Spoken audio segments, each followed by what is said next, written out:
Bonjour à tous et bienvenue sur le podcast Hors Jeu Capital. Très heureux de vous retrouver une nouvelle fois pour parler de toute l'actualité parisienne. Et cette actualité parisienne, évidemment, on va revenir sur le match nul hier du Paris Saint-Germain pour son match d'ouverture des phases de poule de Ligue des Champions, un partout en Belgique face à Bruges. On va revenir évidemment tout au long du podcast sur la rencontre. Et pour m'accompagner, pour parler de tous les débats qui nous attendent, une équipe de choc. Tout d'abord, Mousse qui fait son retour avec nous. Alors Mousse, on est content que tu sois de retour avec nous parce que tu étais absent la semaine dernière. Comment va ce mal de dos? Les gens s'inquiètent. Écoute, ça va mieux, mais comme vous avez pu constater, je suis plus dans ma cellule. J'ai dû m'expatrier dans le salon parce que voilà, j'ai encore un petit peu mal au dos. Donc là, je suis un peu, je suis pas allongé, mais voilà, je suis bien calé. Et donc là, pour ce podcast, pardon, ça devrait aller. Et merci à tous les gens qui m'ont envoyé des messages pour prendre des nouvelles. C'est très gentil à vous. Je vais bien, je vais mieux. Eh ben, ça nous fait plaisir que tu sois mieux en forme et on espère que ça va vite partir ce mal de dos. Avec nous également Yassine Amned. Comment ça va Yass? Salut à tous. Non, ça va pas aujourd'hui. Ah, ça va pas, ça va Non, pas. ça va. Je pose la question parce que je suis quelqu'un de poli, mais je sais très bien que ça Et va. encore, il a le sourire, hein. Ouais.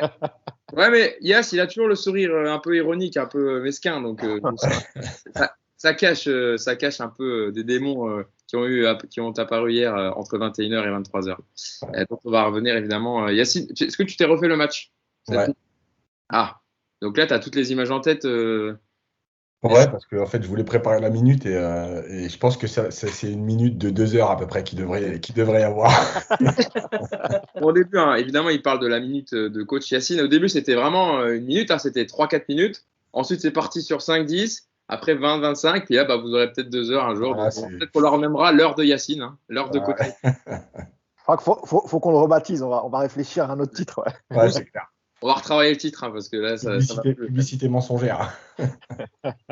Et enfin, pour terminer la bande, il fait son retour avec nous. Ça nous fait extrêmement plaisir. C'est notre Belge préféré. Vous l'avez vu sur le plateau d'RMC Sport hier pour encadrer le match Bruges-Paris Saint-Germain. C'est toujours un plaisir de parler foot avec lui. C'est Sacha Tavoliré qui est avec nous. Comment ça va, Ça va très bien. Ça va très très bien. Merci. Bien réveillé, bien en forme. Et puis content d'être avec vous. Toujours un plaisir de parler avec mes potes. Bon, l'équipe de Paris United est un peu déçue évidemment. Et voilà, on va un peu taper sur l'équipe hier. Mais toi, je pense que tu étais plutôt content de la prestation des Brugeois. Oui, bah, c'est exceptionnel. C'est une grosse prestation du club de Bruges, d'autant que, je vais être très honnête, cette année, je m'y attendais pas du tout. Ils ont commencé vraiment, je dirais, petit à petit, un championnat où on sentait qu'ils n'étaient pas réglés, où il y a eu des déconfitures incroyables en championnat, notamment le 6-1 face à la Gantoise avant le break international, qui inquiétait tous les observateurs du football belge, on ne va pas se mentir. Et donc, forcément, quand on a vu ce dont ils étaient capables hier, il ne faudra plus me dire qu'effectivement, il n'y a pas de motivation, il n'y a pas d'intention, et on va y revenir, évidemment.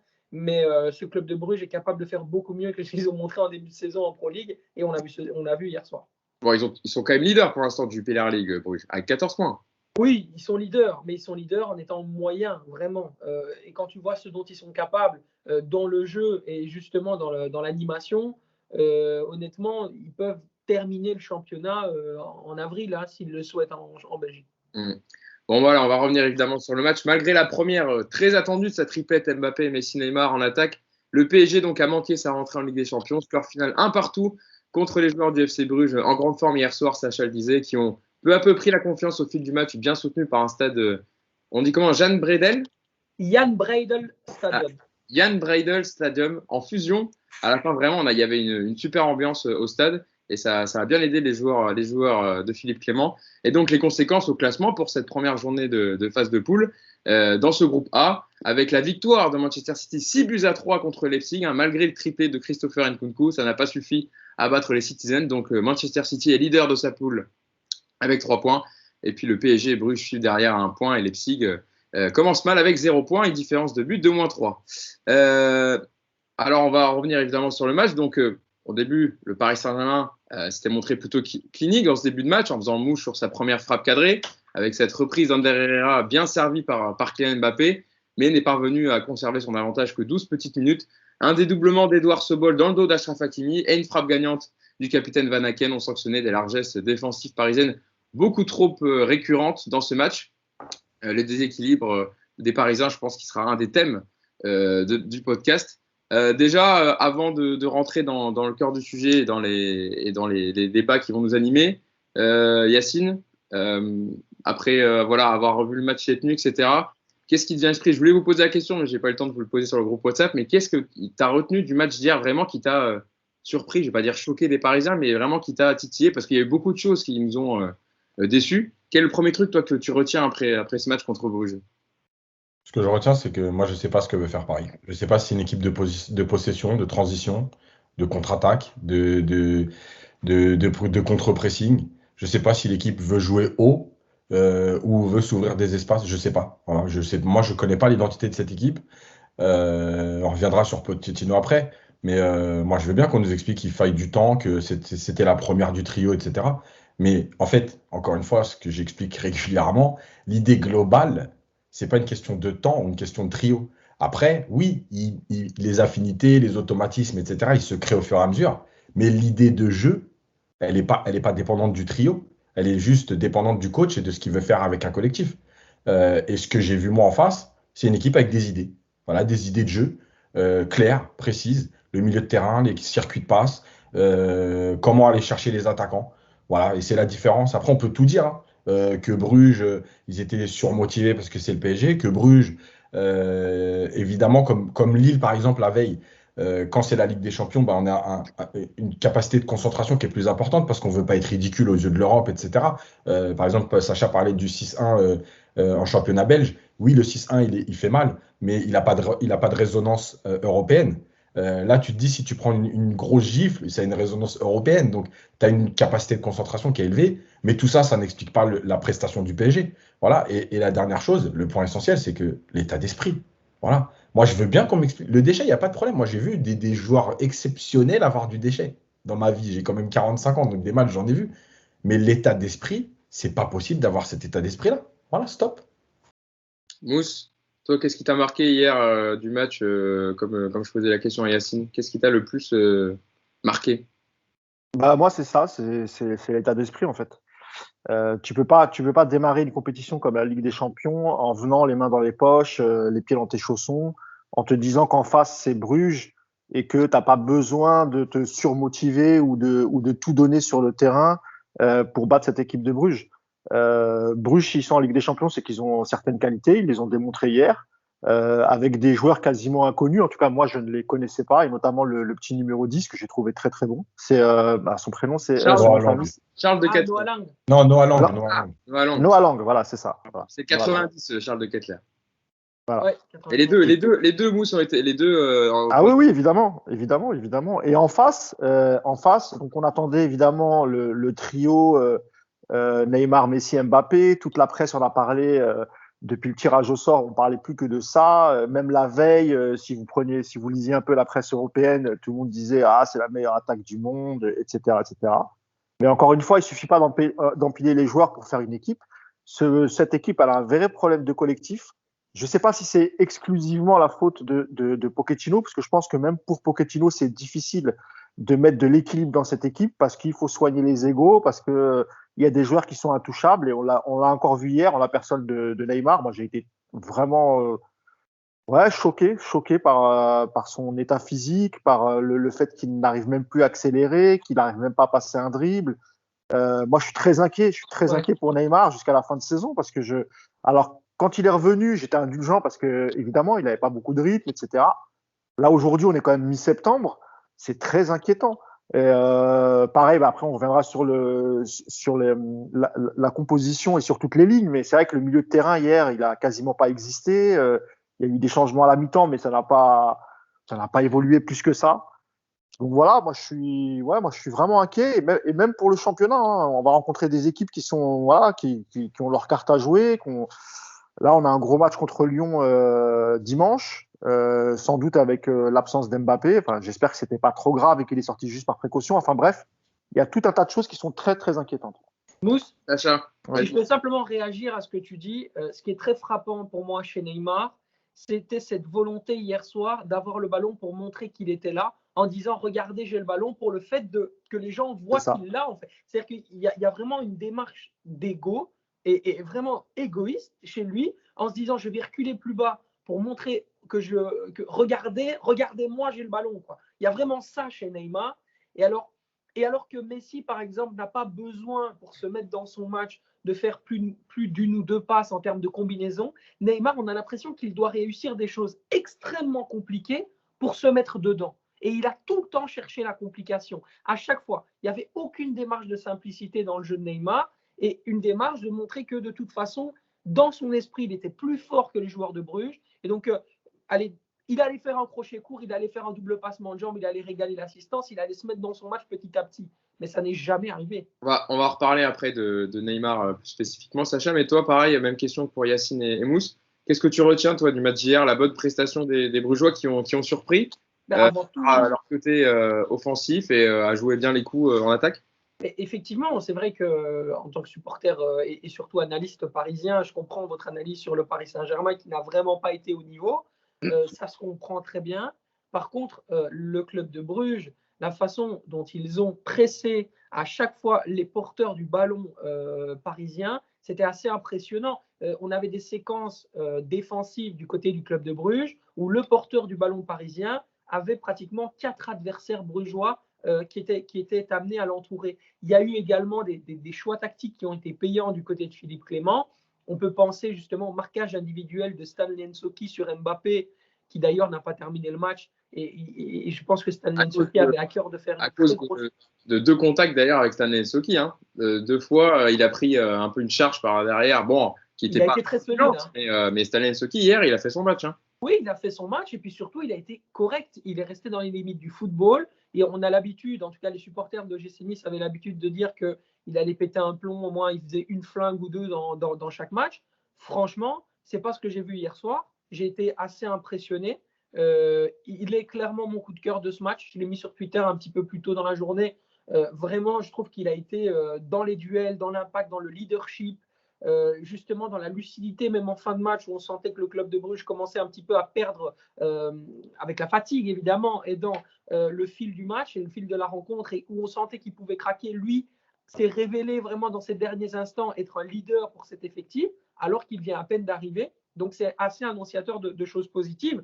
Après oui, on peut revenir aussi sur cette capacité qu'a eu le milieu de terrain brugeois, comme le disait Yacine, à complètement manger le milieu parisien. Alors comment est-ce que c'est possible qu'aujourd'hui Hans Van Aken, qui a été très bon certes, mais puisse à un moment donné faire ce qu'il veut avec Danilo? Voilà, ça c'est aussi des questions. Ouais, tu sais, Sacha, ça nous surprend pas trop que Van Aken ait bouffé Danilo, tu sais. Il y en a d'autres qui l'ont fait, ouais. Et en tout cas, il était très intéressant dans ce match. Et puis, il y a des joueurs qui n'ont pas nécessairement, je dirais, l'habitude de se mettre en avant. Par exemple, Mats Ritz était la surprise au coup d'envoi dans le milieu de terrain, puisqu'on attendait tous le capitaine Ruud Vormer. Philippe Clément, encore une fois, a surpris et il a eu raison, puisque l'impact, que ce soit au niveau défensif, au niveau offensif, en termes de kilomètres parcourus des milieux de terrain brugeois, si vous regardez les kilomètres parcourus et les courses à haute intensité de Bruges, elles sont nettement supérieures à celles du Paris Saint-Germain. C'est pas étonnant au vu du match d'hier. On reviendra tout à l'heure aussi sur des performances individuelles, Sacha aussi côté Bruges, parce que je l'avais tweeté hier et je t'avais dit je voudrais qu'on parle de Charles De Ketelaere. Je le prononce bien? De Ketelaere. De Ketelaere. En plus, la fin de son nom termine pareil que moi. Capelaire à la fin. J'allais dire, ouais. Ketelaere, c'est pareil. Voilà, presque un homonyme. Donc tu devrais savoir qu'en Belgique, tu ne t'appelles pas Capelaere, tu t'appelles Capelaar. Ouais, mais bon, je ne vais pas souvent en Belgique, malheureusement. Lui, c'est un Lorrain, donc c'est pas pareil, c'est pas la même prononciation. Lui, ça se prononce à l'allemande. Mais je l'inviterai, Capelaere. Le jeune joueur de 20 ans, donc, qui disputait déjà aussi à 20 ans son 11e match de C1 dès son jeune âge et qui a fait parler toute sa classe et sa technique pour mettre à mal la défense parisienne.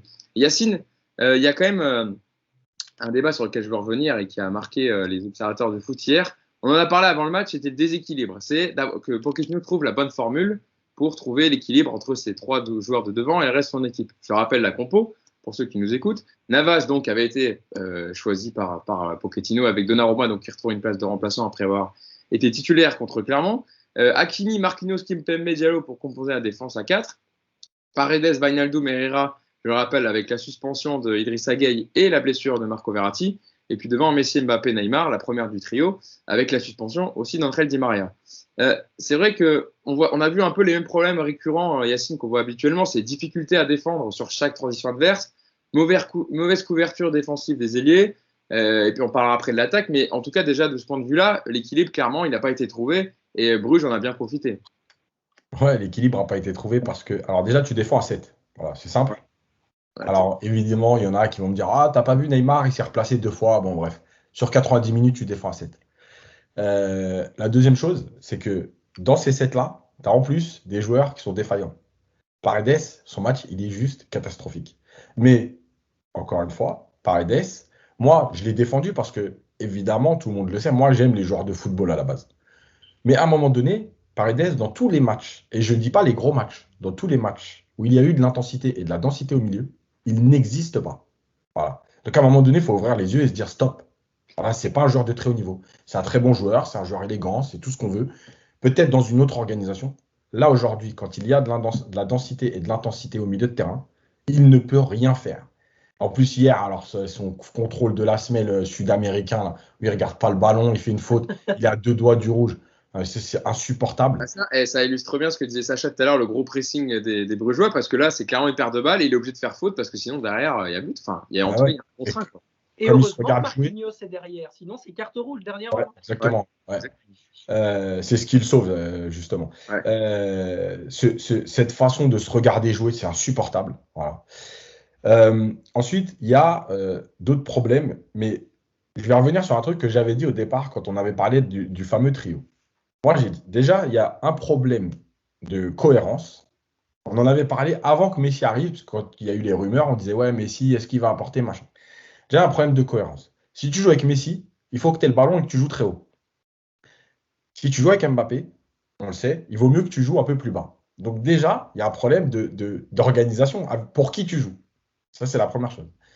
La deuxième chose, j'avais dit, pour moi, cette équipe ne pourra exister qu'avec un pressing très haut, un bloc très haut. Parce qu'en fait, tes attaquants ne se replaceront jamais. Donc, si tes attaquants ne se replacent pas, il faut leur permettre de faire le moins de courses possible. Donc, il faut jouer très haut. Et quitte à prendre des contres et des buts, je reviens juste vite fait sur ce qu'a fait City. Voilà, 6-3. En gros, on se dit, de toute façon, on ne réussira pas à être solide. Mais par contre, l'idée, ça va être de se dire, avec ce qu'on a en tant que latéraux et en tant que trio offensif, entre guillemets, voire quatuor quand Sidi Maria est là, eh ben, allons jouer pour marquer. On prendra des buts, mais le but, voilà, l'objectif, c'est 6-3 comme City. Voilà, on marquera plus de buts que l'adversaire. C'est vrai qu'on a l'impression que c'est un gros mot de dire déséquilibre dans le foot. Mais on peut accepter d'avoir du déséquilibre parce qu'on n'est pas capable de défendre. Et Paris ne sait pas défendre. Donc, c'est pas un mot de dire que tu peux accepter un peu de déséquilibre. Voilà. Et surtout là, tu veux mettre en place une stratégie défensive, mais en fait, tu es déjà déséquilibré. Alors, au moins, va te déséquilibrer pour faire quelque chose. Là, tu fais rien. Wijnaldum, c'est pareil. Et on reparlera après, en fait, finalement, du système global. Parce qu'on en avait parlé aussi avec le positionnement. Alors, Mendes qui est rentré, mais surtout d'Hakimi. Comment utiliser au mieux Hakimi? Ben, moi, aujourd'hui, je ne vois pas d'autre issue que la défense à 3. Eh ben, c'est une très belle transition. Enfin, transition. On en parlera tout à l'heure. On va déjà parler un peu du match et je vous poserai la question. En fait, finalement, dans quel système doit évoluer Paris pour avoir le meilleur équilibre? Mais déjà, restons sur le constat du match. Nous, c'est vrai que voilà, Yacine en a déjà bien parlé, mais c'est le même problème qu'on voit à chaque match. On l'a vu en Ligue 1. Hein. Je ne sais pas, Sacha, si tu as vu quelques matchs du PSG aussi, mais on va bien sûr, oui, bien sûr. Je m'intéresse beaucoup au Paris Saint-Germain, je regarde souvent les matchs. Contre Troyes, contre Clermont, ça avait déjà. Strasbourg. Contre Strasbourg. Paris avait déjà pris des vagues aussi mousse, avait du mal à encaisser. Et avec Bruges, qui a une qualité technique un peu supérieure, on l'a vu avec certains joueurs, bah, ça fait que tu es en difficulté, que tu n'arrives pas à gagner le match au final. Et que tu n'es pas loin aussi de le perdre parce que en deuxième période, les occasions sont brugeoises. Voilà, mais après, comme l'ont dit Sacha et Yacine, c'est d'abord une question d'état d'esprit. Après, sur la composition, le fait de mettre Paredes devant la défense, je pense que de toute façon, Pochettino n'avait pas beaucoup d'options pour faire son 11 hier, étant donné les absents. Entre Verratti, Gay, Di Maria, en plus, ce sont 3 titulaires, logiquement. Alors, en ce qui concerne Di Maria, on verra cette saison, parce que là, on parlait de déséquilibre. Si en plus tu rajoutes Di Maria, quoique Di Maria, quand il veut, il court et il défend. Donc, peut-être des 4 offensifs, c'est celui qui va peut-être t'apporter plus de plus de solutions, en tout cas pour gêner les premières relances. Et encore une fois, hein, si tu prends les équipes, les dernières équipes qui ont gagné la Ligue des Champions, tu constates quand même que les premiers défenseurs, ce sont souvent les attaquants. Tu peux prendre Liverpool, tu peux prendre le Bayern, tu peux prendre Chelsea, tu peux prendre toutes ces équipes. Yacine l'a rappelé, défendre à 7, c'est pas suffisant, même si tu es de PSG. Alors, ok, si tu défends à 7 et que les 3 empilent les buts, pas de souci, comme l'a dit Yacine, mais pour ça, il faut jouer dans le camp adverse. Ce qu'a fait le PSG pendant les 15 premières minutes, hein, honnêtement, parce que j'ai oublié d'en parler au début, mais c'est vrai que les 15 premières minutes, le PSG jouait haut, faisait bien le pressing, récupérait des ballons très hauts, se créer, en tout cas arriver à se rapprocher des cages de Bruges. Mais ensuite, comme d'habitude, tu mets le premier but et ensuite tu te mets directement, enfin tu penses que tu vas pouvoir gérer le reste. Mais là, tu es en Ligue des Champions et c'est juste pas possible. Et le milieu de terrain hier du PSG avec un Wijnaldum que tu ne reconnais plus. Tu as l'impression que c'est son frère, c'est son cousin, voire son oncle. Mais c'est pas Wijnaldum de Liverpool et depuis le début. Alors, on s'est posé la question au début, on s'est dit, bon, il vient d'arriver, il faut des automatismes, etc. Mais là, encore une fois, on est à plus d'un mois de compétition et on n'a toujours pas retrouvé le Wijnaldum pardon, de Liverpool. Alors, est-ce que c'est juste une question de positionnement sur le terrain, d'affinité avec les autres joueurs? Je suis pas sûr. Moi, je pense qu'il est perdu et que surtout, il comprend pas ce que Pochettino attend de lui. Voilà. Et après, on reviendra après sur les cas individuels. Mais c'est vrai que ce milieu de terrain où il te manque Gay, qui est très important, qui a un gros volume de jeu depuis le début de saison et qui est très très bon et qui n'hésite même plus à jouer vers l'avant. Là, tu n'avais pas ça. Je parle même pas de la relation entre la défense et le milieu et l'attaque qui était quasiment inexistant. Il y a beaucoup trop de lacunes dans ce PSG. Et tu parlais de Manchester City tout à l'heure, Yacine. Moi, il y a une image que j'ai vue hier, je crois qu'ils l'ont montré à la mi-temps ou après le match. C'est comment il s'appelle, Guardiola, qui met une soufflante à Mahrez pendant 1 minute sur le bord du terrain, qui est pas content du tout. Mais ça, c'est des choses qu'on ne voit pas sur le banc du PSG. Et je sais pas si on reviendra sur les déclarations d'après-match, que ce soit de Herrera et de Pochettino, mais c'est lunaire. C'est complètement lunaire. C'est que les mecs sont complètement déconnectés, quoi. C'est juste pas possible. Juste, Guardiola, il y a Mahrez et Grealish. C'est-à-dire que c'est pas juste pour donner un spectacle avec un joueur. Il le fait 2 fois avec Mahrez, 1 fois avec Grealish. Le mec, il est quand même en train de mener le match. Bah oui. Et les deux, ils prennent comme s'il y avait 2-0 pour la Leipzig, quoi.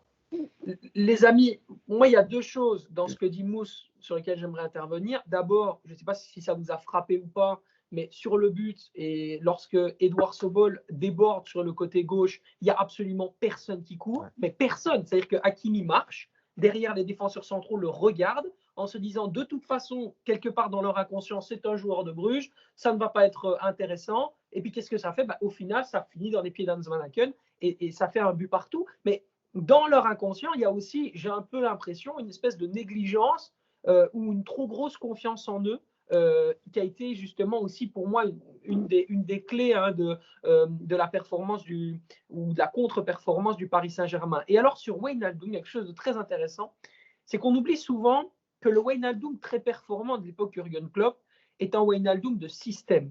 C'est pas un joueur qui va être, si tu veux, intégré et là Yacine pourra mieux l'expliquer que moi, dans un système où c'est lui qui va être, si tu veux, le pion qui va faire la différence pour permettre au collectif d'aller mieux. C'est un joueur qui rayonne parce que le collectif est bien mis en place. À partir du moment où ton système et ton animation est scabreuse et brouillonne, tu ne peux pas avoir un Wijnaldum au niveau. C'est tout. Oui, parce qu'avec les Pays-Bas, Sacha, c'est pareil, c'est un autre Wijnaldum qui est mieux. On l'a vu partiellement pendant la Coupe d'Europe et puis même les matchs qu'il a pu faire récemment, il est quand même mieux que ce qu'il propose au Paris Saint-Germain. Et on était tous contents d'avoir cette recrue et en plus gratuitement parce qu'il était libre. Mais aujourd'hui, alors hier il est sorti, à ce qui paraît, il est sorti sur blessure. Je sais pas si ça a été confirmé après, parce qu'à la base, je pense qu'on a tous cru que c'était un choix de Pochettino. Après, on va en parler juste après. Ça marche. Dessus. Justement sur ces changements et ce qu'a dit Pochettino. Sacha, tu voulais terminer sur Wijnaldum ou sur quelque chose que tu avais marqué hier on parlait de la transition défensive, etc. Le fait qu'ils s'étaient fait prendre dans leur dos, les Parisiens. Oui, je trouvais ça assez intéressant de voir à quel point comme je disais, les Parisiens ont fait preuve de négligence vis-à-vis des Brugeois. C'est à même se demander s'il y a eu vraiment des consignes tactiques inhérentes aux adversaires individuellement. C'est-à-dire que est-ce que Pochettino, dans sa causerie d'avant-match, a fait, je dirais, une disposition sur l'animation globale par rapport à une équipe qu'il a vue, ou alors il a vraiment fait des spécificités par rapport à certains joueurs? Parce que si c'est une spécificité par rapport à certains joueurs, ça veut dire qu'eux-mêmes sont passés complètement à côté de leur match et c'est la responsabilité des joueurs, ou alors Pochettino n'a tout simplement pas pris le temps voilà, je te vois aussi un petit peu, il n'a pas pris le temps de parler des joueurs en tant que tel et de leur qualité, et ça c'est plus grave. Depuis que Pochettino est arrivé, ça fait je sais pas combien de matchs qu'on dit Pochettino, il faut lui laisser du temps, mais bon, c'est bon, là, au bout d'un moment, il a eu tous les joueurs à sa disposition, un peu éparpillés, jamais peut-être son 11 type, mais bon, à chaque fois, on dit peut-être que c'est les joueurs qui n'ont pas respecté les consignes.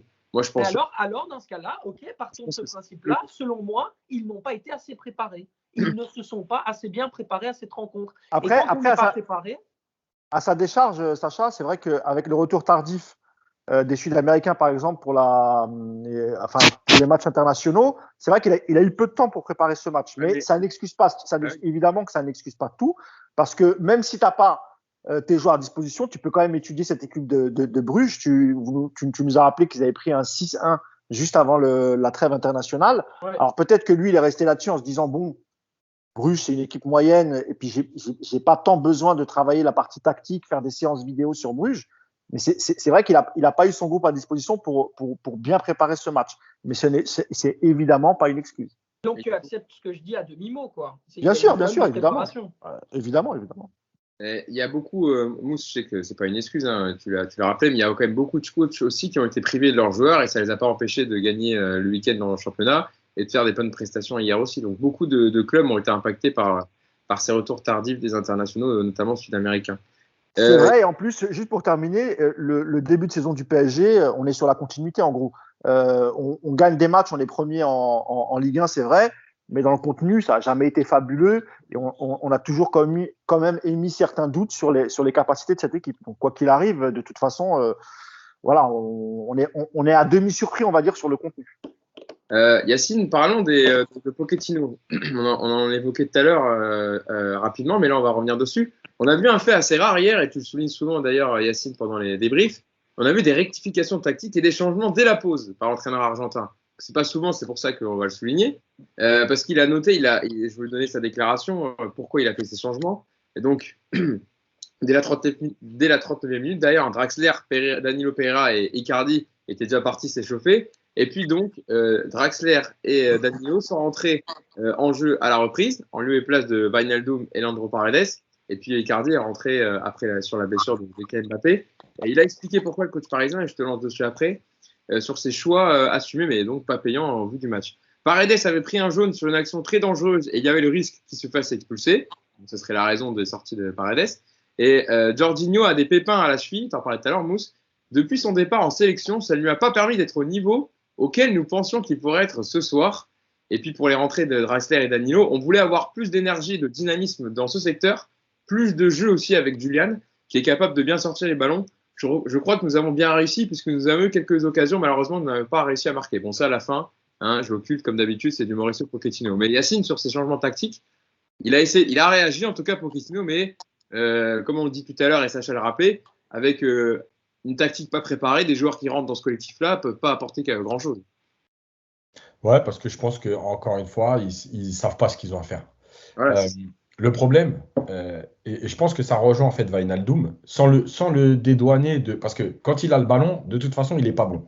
C'est-à-dire que même ses prises de balles, elles sont brouillonnes, le ballon reste dans les pieds, etc. Mais effectivement, c'est ce que j'allais dire, et Sacha avait commencé à le dire. En fait, le truc, c'est qu'à Liverpool, par exemple, le système, il est cohérent et carré. Tout le monde sait ce qu'il a à faire. C'est-à-dire que Mané, Salah, ils jouent sur les côtés, ils rentrent quand il faut, il y a les latéraux qui dédoublent, etc. Tout est positionné, machin. Il y a l'intensité au milieu, il y a Anderson qui compense, etc. Voilà. Là, en fait, moi, j'ai l'impression qu'on dit, les trois de devant, vous faites ce que vous voulez. Parce que si vous avez bien regardé, au départ, il y a Mbappé dans l'axe, Messi à droite, Neymar à gauche. Très vite, puisque d'ailleurs, dès la 15e minute, Mbappé est à gauche. c'est donc Neymar qui vient à l'intérieur. À un moment donné, on regarde, c'est Messi qui vient à l'intérieur. Encore une fois, moi, je n'ai pas de problème avec les permutations tant que c'est quelque chose de préparé. Voilà, si on se dit à un moment donné, quand Messi est là, on a ça comme jeu. Quand c'est Mbappé, il faut faire ça. Quand c'est Neymar, il faut faire ça parce que chacun a ses spécificités. Donc, tu ne joues pas pareil quand c'est Messi, Neymar ou Mbappé dans l'axe. Le problème, c'est qu'il n'y a rien de préparé. Et en fait, Wijnaldum, il paye ça parce que lui, c'est, entre guillemets, celui qui doit être le plus offensif des trois milieux. Donc, il doit venir se situer là où il y a de l'espace. Mais en fait, cet espace, il n'existe pas puisque rien n'est préparé. Donc, en fait, qu'est-ce qu'il fait? Il vient parfois plus haut, mais on ne le calcule pas. Défensivement, il vient des fois comme un milieu gauche parce qu'il faut compenser le fait que Neymar ne défende pas. Mais en fait, ce n'est pas possible. Donc, il n'est pas bon. Voilà, ça c'est clair, il n'est pas bon de toute façon avec le ballon. Mais tactiquement, on ne le met même pas en condition d'être bon. Voilà. Ça, c'est la première chose. La deuxième chose, c'est l'entrée de Draxler. C'est pareil, c'est-à-dire que Draxler, moi, je l'ai vu souvent aller côté gauche. Mais en fait, à un moment donné, Paris, il joue en quoi? Il joue en 4-4-2, il joue en 4-3-3, il joue en 4-2-3, je sais pas, moi. On ne savait pas comment il jouait avec la rentrée de Draxler et Danilo. Donc, je termine. Et ce que j'ai dit, d'ailleurs, je l'ai dit aussi dans d'autres émissions sur l'équipe de France et tout. À un moment donné, si tu n'as pas le temps de préparer, qu'est-ce que tu fais? Tu prends les joueurs que tu considères, toi, comme ton 11, et tu essayes de les mettre dans les meilleures dispositions. Ça veut dire que, est-ce qu'aujourd'hui, Diallo va t'apporter en tant que latéral? Non. Est-ce qu'il vaut mieux tenter un Nuno Mendes qui n'a peut-être pas le temps, mais qui va jouer 60 minutes? Moi, je dis oui. Est-ce qu'à un moment donné, Kehrer, qui fait plutôt un bon début de saison, est-ce qu'il ne faut pas le mettre, alors soit à la place de Kimpembe, soit dans une défense à 3? Pour utiliser Hakimi au mieux, est-ce que c'est pas mieux d'avoir une défense à 3? Est-ce que, voilà, et ainsi de suite. Et après, tu fais ton système et tu dis, voilà les gars, aujourd'hui, on n'a pas eu le temps pour préparer plein de choses. Donc aujourd'hui, voilà toi ton rôle, voilà toi ton rôle, voilà toi ton rôle. Faites déjà votre rôle, basiquement. On ne va pas faire dans le dépassement de fonction. Faites déjà ce que vous avez à faire. Voilà comment on défend, voilà comment on se replace, voilà les positions de chacun. Mais là, moi, je n'ai pas l'impression de ça. Moi, j'ai l'impression de Wijnaldum, il faut le mettre. Paredes, il faut le mettre. Bon, alors, avec les absents, etc., il n'y a pas de problème. Mais encore une fois, moi, qu'on ne m'explique pas quand même l'effectif du PSG, on l'a vanté ici en disant il y a 30 joueurs, il y a 25 internationaux. Donc aujourd'hui, il y avait quand même 16, 17 internationaux. Moi, Yacine, j'avais juste une question, Vas-y, mais qui est typiquement tactique auquel toi tu peux répondre. Il y a des appels effectivement qu'ont fait les joueurs du Paris Saint-Germain pour avoir le ballon dans les pieds. Mais est-ce que le problème, c'est pas non plus qu'il n'y a pas d'appel pour justement aller chercher la profondeur et dans les intervalles? Moi, j'ai vu très peu de mouvements pour aller justement chercher entre les défenseurs, entre les milieux de terrain, ce ballon, et puis justement faire autre chose que des combinaisons jeu court en fait. Bah oui, parce que d'ailleurs, le but, il vient comment? C'est Mbappé qui demande dans la profondeur, Diallo qui lui met. Alors le latéral, il est un peu mal placé. C'est pour ça que le ballon arrive sur Mbappé, parce que le ballon, il n'est pas parfait. Mbappé ralentit un peu sa course. Mais une fois qu'il a le ballon dans les pieds, qu'il a fait reculer la défense, il fait la différence individuellement. Et effectivement, en fait, ça manque de mouvement. Mais je pense que la première chose, il y a deux éléments essentiels. Je termine là-dessus. Le ballon dans les pieds, ça ralentit le jeu. Et tout le monde veut le ballon dans les pieds. Et la deuxième chose, c'est que même si tu jouais dans les pieds, ce qui est déjà un premier problème, il n'y a aucune intensité dans les passes. Rappelez-vous, j'ai fait plusieurs minutes coach sur le début de saison et j'ai dit, Paris ne s'est pas déplacé un bloc. Voilà. Et en fait, on l'a encore vu là. C'est-à-dire que les passes, elles sont tellement données, mollement, sans intensité, sans envie d'aller faire mal, que tu donnes dans les pieds. Et Neymar, il se met en 1 contre 1 et à un moment donné, il est bloqué, donc il redonne derrière au joueur le plus près, donc Wijnaldum par exemple. Et puis on redonne à Herrera tout doucement. Et puis on redonne de l'autre côté. Et le bloc de l'autre côté, il coulisse tranquillement parce qu'il y a zéro intensité. On ne saute pas de passe pour aller plus vite. On ne met pas de vitesse dans la passe et dans l'appel. C'est-à-dire que le joueur qui donne le ballon, regardez bien, à part peut-être Hakimi sur certaines séquences, le joueur qui donne le ballon, il ne redemande jamais. En gros, j'ai fait ce que j'avais à faire, j'ai donné le ballon. Vas-y, débrouille-toi, on verra où ça va aller. D'ailleurs, il y a une séquence, et je vais lancer Mousse dessus. À un moment, il y a une séquence en deuxième période où ils nous ont, enfin, quelqu'un qui suit le podcast nous a identifié pour qu'on voit la scène, où il y a, je crois que c'est Messi qui a le ballon, et il y a à peu près 7 joueurs derrière lui, dont Julian Draxler qui devait apporter, etc., un peu dans les transitions.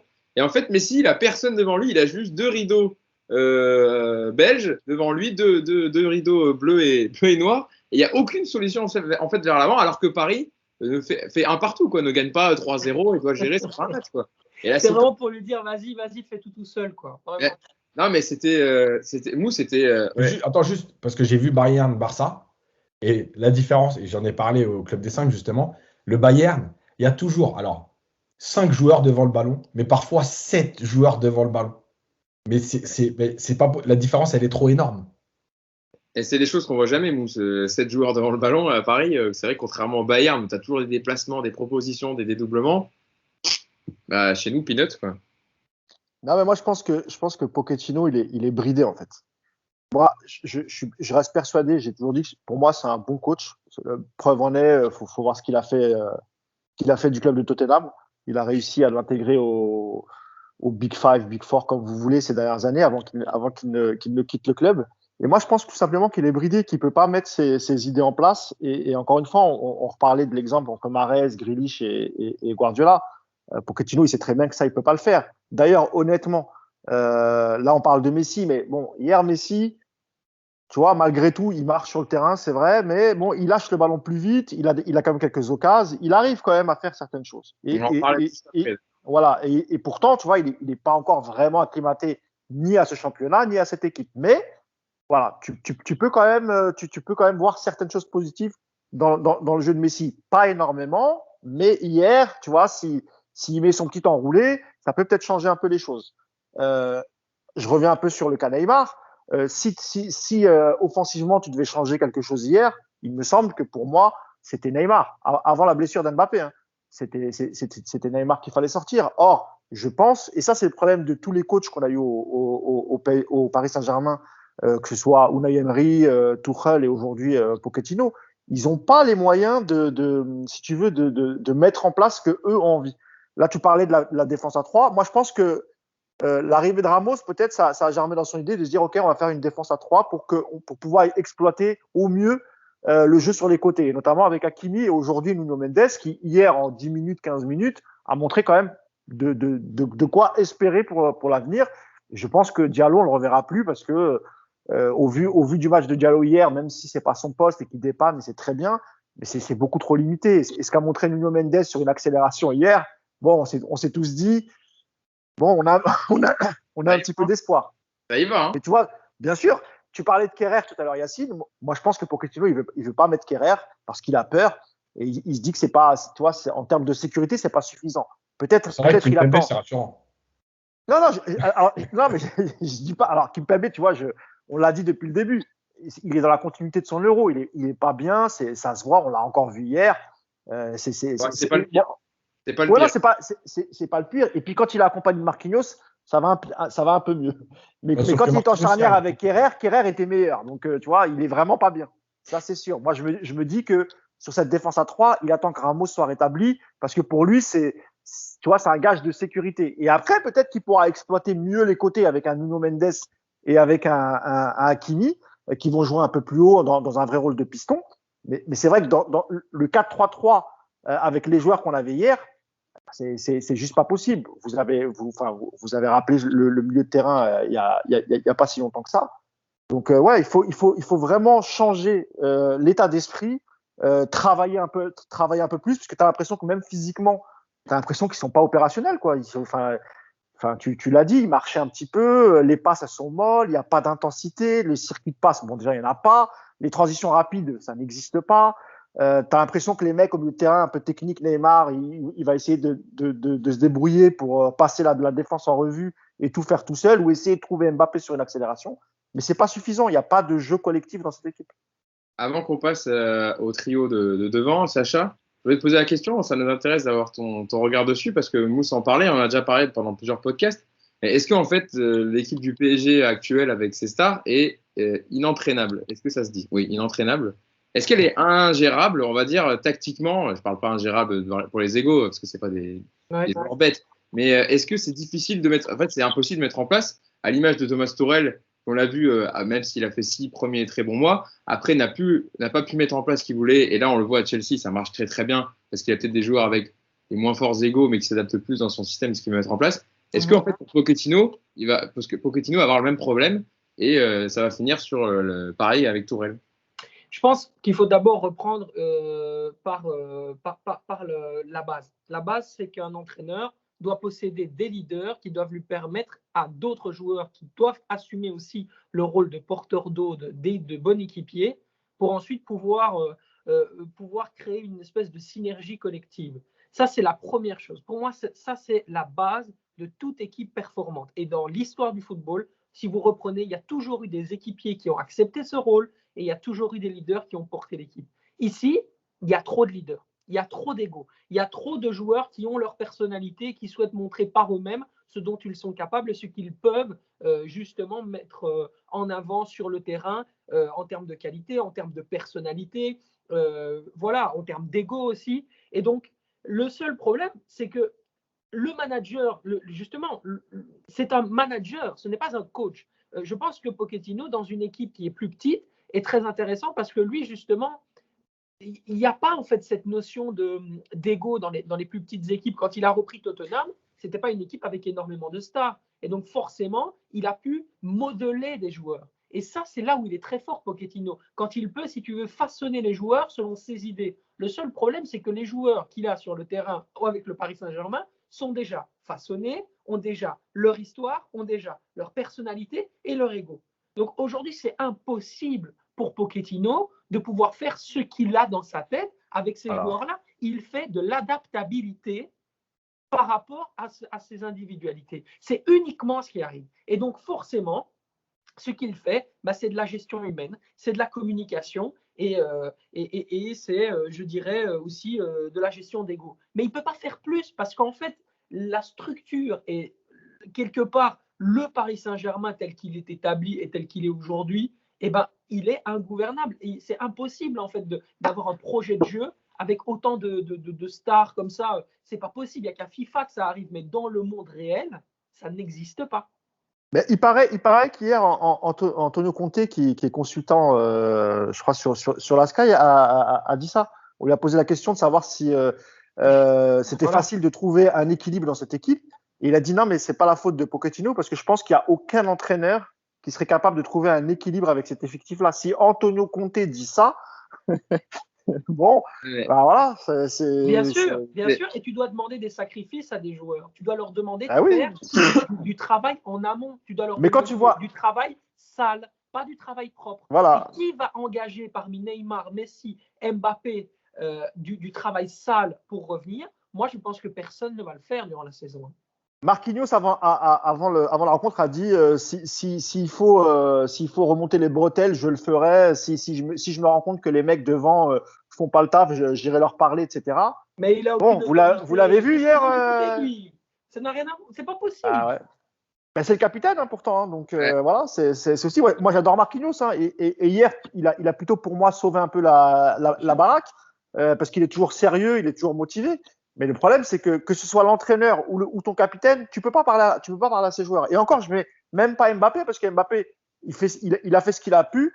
C'est lui qui emmène le but avec son accélération et son centre. Donc, mais moi, encore une fois, Neymar, je comprends même pas comment tu le sors pas avec dans l'état physique dans lequel il est, le peu de choses qu'il t'apporte. En fait, il t'apporte plus de danger qu'autre chose. Et en plus, avec sa frustration, tu vois, il aurait pu encore péter un câble face à Insoki en fin de match. Parce qu'en fait, le mec n'a jamais pu passer ni un dribble, ni une passe correcte. Et il s'est fait complètement manger parce qu'il est physiquement pas prêt. Et aujourd'hui, il doit pas être sur le terrain pour moi. Petite stat intéressante, Hugo, simplement pour terminer. Il y a eu combien de passes entre Lionel Messi et Mbappé hier? Il y en a eu 2, je crois, 2 ou 3. Il y en a eu 2. Voilà. Il y en a eu 2. C'est impressionnant. C'est impressionnant de tristesse. À partir du moment où Mbappé est sorti blessé, comme par hasard, on a vu plus de mouvements devant du côté du Paris Saint-Germain. Il y a trop d'ego.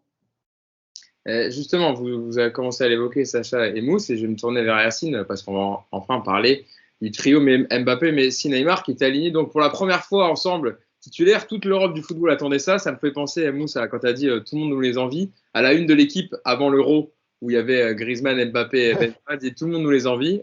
En attendant, pour l'instant, ça fonctionne pas. Et c'est sur le premier match, j'exagère un peu exprès. Mais...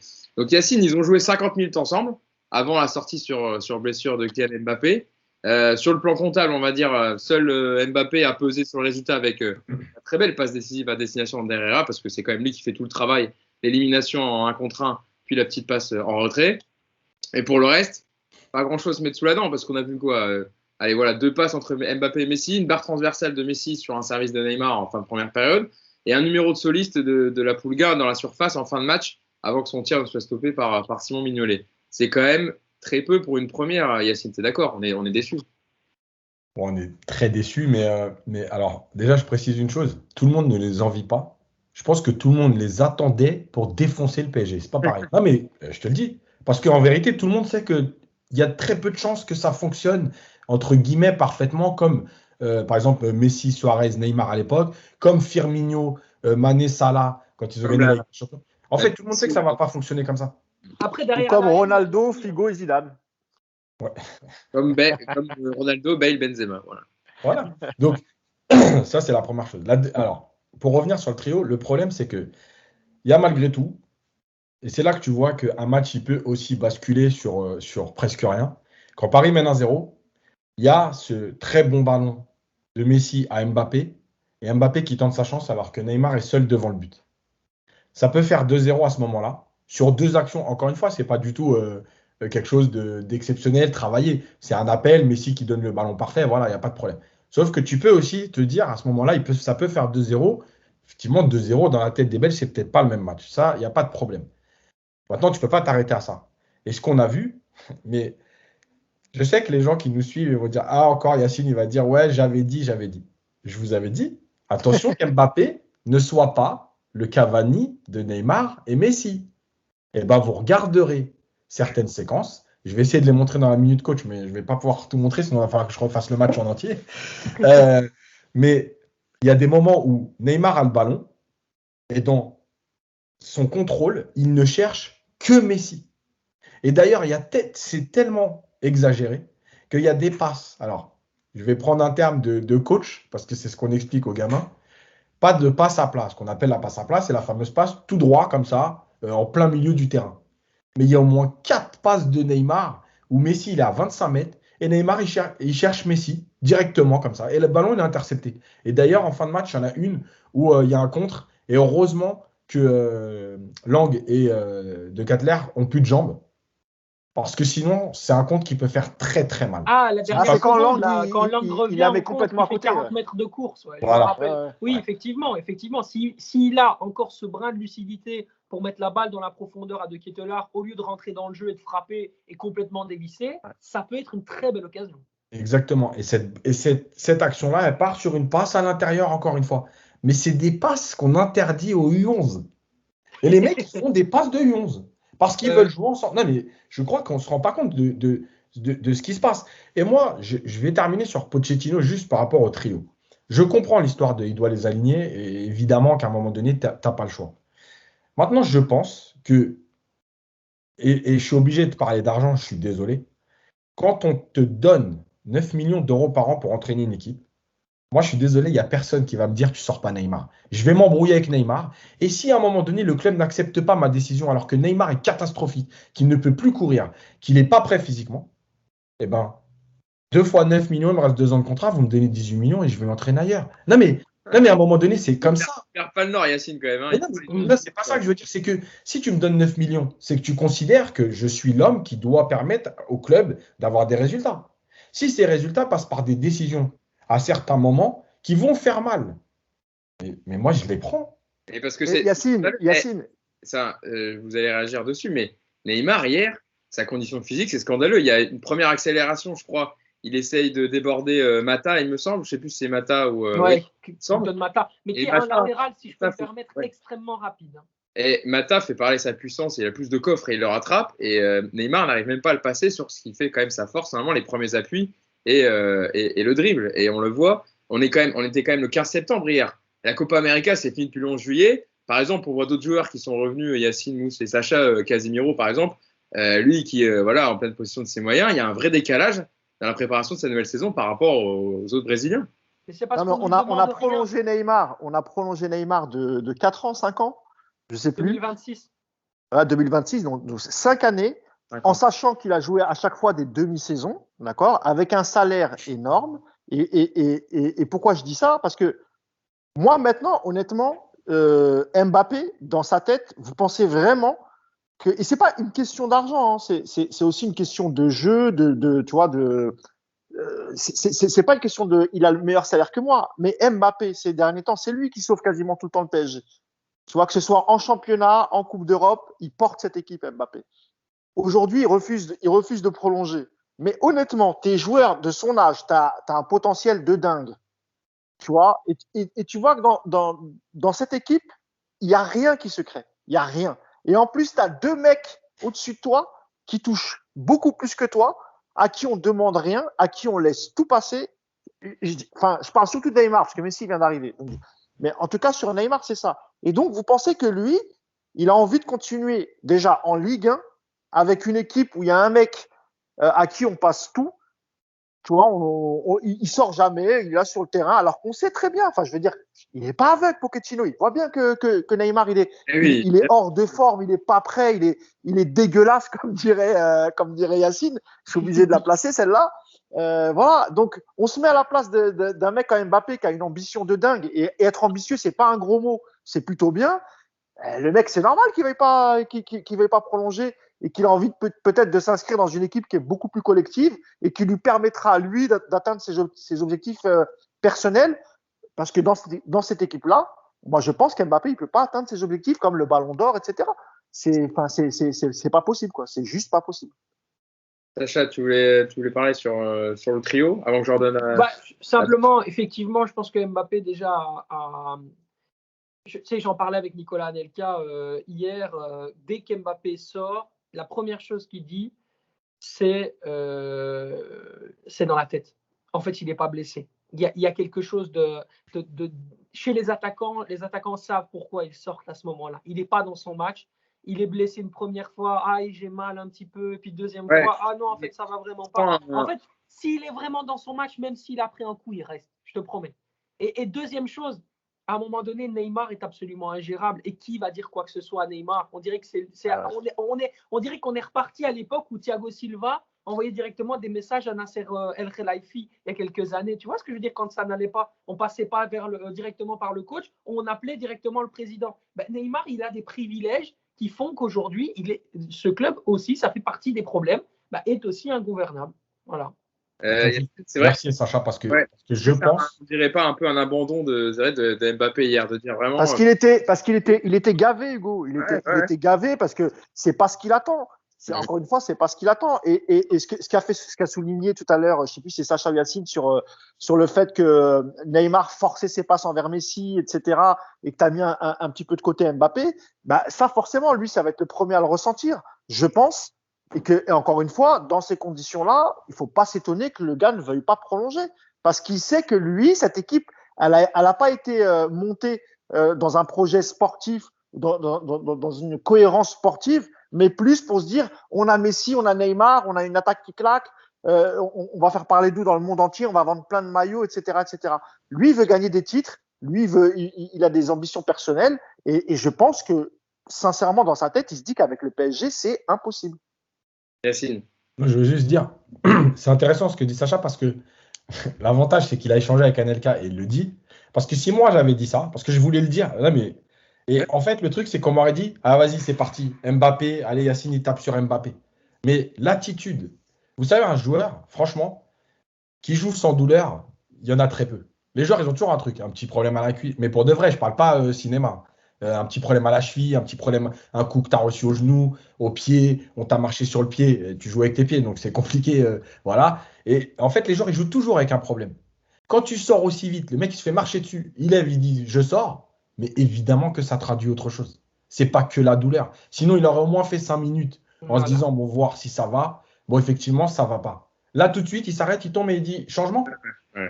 Ou alors, il a vraiment une fracture. Et là, à ce moment-là. Mais si tu as une fracture, tu ne sors pas comme il sort et tu ne commences pas à parler avec l'intendant comme il l'a fait pendant tout le reste du match. Non, puis il va directement sur le banc. Hein. Il ne va pas au vestiaire, etc. Il va sur le banc et il tape la causette pendant 30 minutes avec l'intendant. Mais en vérité, c'est même pas une critique envers Mbappé. C'est pas. Alors, si c'est vraiment ça, évidemment, c'est un peu problématique. Mais encore une fois, lui, il était sur le terrain, lui, il a vu certaines choses. Et moi, je pense que tout simplement, il était gavé, quoi. Tout simplement. Yacine, tu voulais prolonger ou après, si vous voulez, on peut parler quand même de Messi un peu parce que Messi, bon, on va parler quand même de sa première titularisation, pardon, avec le maillot du Paris Saint-Germain. Ça a été, je reprends ton terme, Yacine, le moins dégueulasse des trois. Mbappé évidemment a été, non, Mbappé, je dis ça, il a été bon aussi Mbappé parce que c'est lui qui permet l'ouverture du score, c'est lui qui fait ce gros travail. Mais Messi, on a fait ce qu'on a vu du Messi, c'est-à-dire sur les prises d'appui, etc. Il a essayé de débloquer la situation de temps en temps. Il a essayé de chercher ses partenaires. Il fait une super transversale, sa frappe enroulée. Il est quand même pas loin de prendre Mignolet. Personnellement, j'ai pas grand chose à reprocher à Messi de faire plus, évidemment. Mais c'est ce que j'ai dit tout à l'heure. C'est ce que j'ai dit tout à l'heure. Hein. Il a fait du Messi, pas beaucoup, mais il y a eu des choses, il y a eu des choses plutôt intéressantes. Yacine. Non, mais en fait, si les gens pensaient que Messi il allait prendre le ballon, éliminer 8 joueurs et te marquer 3 buts et te faire gagner le match, évidemment qu'ils se sont trompés. Moi, je l'ai trouvé intéressant par moment. Par exemple, sa passe pour Mbappé en première période, elle est excellente. C'est-à-dire qu'il rentre à l'intérieur, la passe, elle est dosée. Mbappé, voilà, il fait son appel et il n'a plus qu'à centrer ou tirer. Après, là aussi, lui, il a un peu plus à sa décharge parce qu'effectivement, il a joué que 30 minutes contre Reims. Et là, à sa décharge, les automatismes. Il ne connaît pas encore les courses de chacun. Il ne connaît pas encore comment les joueurs aiment recevoir le ballon dans l'espace, dans les pieds, quelle est leur position préférentielle. Parce que ça aussi, c'est très important. Regarde, je vais parler d'une connexion qui existait à Barcelone avec Alba. Combien de fois Messi, il est rentré à l'intérieur et il savait qu'Alba, il allait faire l'appel dans le dos de tout le monde et il mettait par-dessus. Mais parce que ça, le mec, il a joué 10 ans avec lui. Donc automatiquement, dès qu'il fait ça, il regardait même plus. C'est-à-dire qu'il ne donnait pas d'indication. Il savait qu'Alba, il allait faire l'appel. Ben ça, c'est quelque chose qu'on verra peut-être dans 3 semaines, un mois avec Nuno Mendes. Parce que oui, voilà, quand Messi a le ballon, l'autre, il saura que le milieu excentré gauche, il est rentré. Nuno Mendes, il va faire l'appel et Messi, il va la mettre par-dessus. Voilà, ça, c'est des automatismes. Voilà. Maintenant, pour le reste, il ne pouvait pas demander grand-chose de plus. Donc voilà, c'est tout. Après, voilà, il a failli faire le miracle avec cette frappe sur la barre. Maintenant, il ne fallait pas non plus s'attendre à ce qu'il prenne le ballon et élimine tout le monde, c'est tout. Sacha, ça y est, tu as fait des petits réglages, je te voyais. Non, mais en fait, je suis désolé, j'ai reçu un coup de fil. C'est pour ça que j'ai dû arrêter. Et comme je pense que mon téléphone charge, en fait, si tu veux, il est relativement lent. Donc, c'est pour ça qu'il y a des petits réglages. Désolé pour les petits inconvénients techniques, d'ailleurs. Pas de souci. Non, c'est pas grave. Sacha, sur le match de Messi, sur le match quelque chose à rajouter par rapport à hier. Messi, il a essayé de faire dans la simplicité. Et je pense qu'il doit s'adapter aussi à un collectif très, très différent de celui du FC Barcelone. A un statut aussi de nouvelle superstar dans une ville un peu particulière. Il n'a pas encore pris ses marques à l'image de sa situation personnelle. Il n'y a toujours pas de maison. Donc, je pense qu'il faut aussi remettre les choses humainement dans leur contexte. Ils n'ont toujours pas déménagé avec sa femme. Donc, je pense qu'il y a aussi ce facteur-là. Il doit être d'abord bien dans ses chaussettes, mais si bien ancré dans sa réalité avant de pouvoir tout simplement être performant avec le Paris Saint-Germain. On ne pouvait pas attendre grand-chose de Lionel Messi sur ce premier match, si ce n'est qu'effectivement, c'est quand même le seul de par qui a pu à un moment donné arriver la lumière. Je pense que sa simplicité, par exemple, dans les phases offensives, a tranché complètement avec celle de Neymar. Et donc là-dessus, il a été intéressant. Voilà. Mousse, je voulais aussi parler quand même parce qu'on en a parlé, Mbappé qui est sorti donc sur blessure et qui a laissé sa place à Mauro Icardi. Parlons de la rentrée d'Icardi qui est pas loin d'être scandaleuse aussi. 6 ballons touchés en 40 minutes. Il a eu 4 hors-jeu. Alors Mousse, Mbappé, on verra son indisponibilité, si c'est une blessure grave ou pas, mais Kalimundo est prêté. Di Maria, bon, est suspendu, il va revenir, mais Icardi, il va quand même avoir du temps de jeu cette saison. Il a quand même du mal à rentrer dans sa saison. Lui qui avait fait une bonne préparation et dont on avait vanté, etc., le fait qu'il est plus préparé à temps plein, qu'il avait fait tous les matchs de prépa. Ouais, il a fait la préparation, il n'a pas fait une bonne préparation parce que déjà on disait qu'on avait des doutes. Après, il était un peu emprunté, un peu lent. Ouais. Ah ouais. Non, mais au moins il avait fait une préparation. Il a fait la préparation. Avec le groupe, il n'avait pas eu de blessure, etc., comme on a l'habitude. Mais bon, là, il s'était blessé, on a une blessure aussi. Mais Mousse, Icardi, il va avoir du temps de jeu cette saison. Il va jouer. Et dans ces matchs de Ligue des Champions, on l'attend aussi, Icardi. Même si c'est pas Mbappé ni Messi, Neymar, il doit aussi permettre à Paris de marquer et de faire parler son instinct de buteur. Et hier, son match, bon, évidemment, c'était dans un collectif, comme d'habitude, on va revenir au point central du podcast, qui est un système qui ne coordonnait pas avec les joueurs, mais qui ne coordonnait pas les joueurs, mais Icardi, compliqué hier. Ouais, alors le problème des joueurs comme Icardi, même si tu fais toute la préparation, mais que psychologiquement, tu sais que de toute façon, tu n'es pas titulaire. Et en plus, quand tu vois le mercato, tu vois arriver Messi, etc. Voilà. Et hier, il s'attend pas du tout à rentrer, je pense. Il sort parce qu'Mbappé est blessé, ou on verra s'il était vraiment blessé ou pas. Mais voilà, Mbappé sort, lui il rentre. Je pense qu'il est un peu surpris. Après, voilà, Icardi dans ce système-là, c'est pareil. Qu'est-ce que tu vas en faire? Alors hier, il y a eu quelques centres. Hein. Il était toujours hors jeu parce qu'il y avait quelques ballons qui étaient arrivés. Il s'est créé un peu des occasions. Mais voilà quoi. Enfin, un joueur de ce niveau-là, quand tu sais ce dont il est capable, ce qu'il a fait à l'Inter, etc. Parce que pour moi, c'est un magnifique buteur, un magnifique renard des surfaces. Sauf que le jeu, il est pas, enfin, on joue pas pour Icardi de toute façon, et c'est à lui de se démerder pour essayer d'être au bon endroit, pour essayer de récupérer des ballons, ce qu'il n'a pas su faire hier parce qu'il était, je crois il était 4 ou 5 fois hors jeu, il me semble. Donc voilà, mais oui, on aura besoin de lui. Mais dans ce système-là, alors on verra si effectivement Pochettino passe à une défense à 3 avec des joueurs un peu plus haut de couloir, peut-être qu'il sera servi le jour où il sera titulaire. On verra aussi déjà si Mbappé sera rétabli pour le match de Lyon, sinon c'est lui qui va jouer. Mais c'est vrai que voilà, depuis de la préparation jusqu'à aujourd'hui, même s'il est capable de mettre des buts et de très beaux buts, bah, tu sais que c'est pas lui qui fera la différence en remplaçant Mbappé. Enfin voilà, pour moi il n'est pas adapté à ce jeu, pas adapté à cette équipe. Et encore une fois, les autres ne jouent pas spécialement pour lui, donc c'est compliqué. On peut parler, Sacha, d'un joueur, lui, qui a été à son avantage hier. Attends, je peux dire juste un petit mot sur Icardi. Ouais, Quelque chose d'important. Il y vas-y. a le hors-jeu sur un coup franc à 3 mètres de la ligne de but. Je ne sais pas comment il a fait. Non, mais ça, c'est miracle. Je savais que t'allais dire ça parce que je t'ai vu le tweeter hier. Non, mais ça, c'est limite, il a été hors jeu sur un corner. C'est pas possible, quoi. Non. Bref. Mais il y a un truc, parce que Mousse, il dit, ouais, il va jouer contre Lyon. Attention, il y a Di Maria qui revient. Oui. Donc, ouais, mais si tu penses que si Mbappé n'est pas là, Di Maria revient, il mettra pas de véritable neuf, on jouera sans neuf? ouais, je pense qu'il peut mettre Messi en faux neuf. D'accord, ouais, c'est possible, c'est vrai. Sur Non, mais ça, Icardi, j'avais oublié Di Maria, ouais, c'est vrai. sur Icardi, il y a un truc hyper marrant. C'est-à-dire qu'on entend les commentateurs sur l'action où il met effectivement cette talonnade qui passe à côté. Geste exceptionnel, le contrôle. Les gars, il rate son contrôle. Hein. Il rate son contrôle, il essaye de rattraper comme il peut. Et puis par la suite, il essaye de tirer avec le talon. Mais il rate son contrôle, c'est pas du tout calculé. Hein. Et je te jure qu'il y a des observateurs qui disaient mais non, mais quel geste d'Icardi, c'est le but de l'année s'il le réussit. Alors qu'en fait, il est complètement... il gère pas du tout son geste technique. Tu peux demander à Yacine, qui lui est entraîneur, ça se voit en fait. Non, mais il y a du manque, il a un manque de confiance. C'est normal. Encore une fois, tu pars pas dans la peau d'un titulaire.